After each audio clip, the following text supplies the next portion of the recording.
Sa araw na ito, aking ikinararangalan maging tagapagpahayag ng damdamin ngayong araw na dumatang.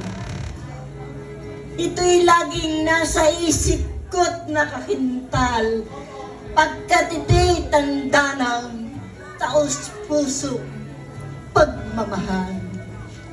Ang mga nakaraang taon na kung ating huwawariin, parang ibong nasa papawirin, hindi napapansin pagkat kaligayahan man din ang bawat taong pagmamahalan na nasa saksihan natin. Ang mga yugto ng buhay na sa inyo ay dumaan, maginhawa,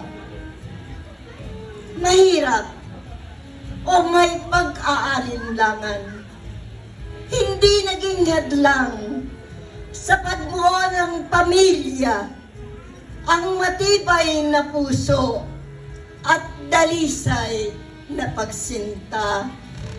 Kaya naman ngayon ay inihahandog ko taos-pusong pagbati para sa inyo.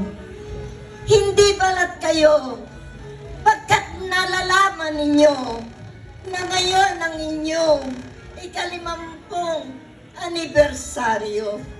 Happy wedding anniversary, Maring Baby at Paring Phil.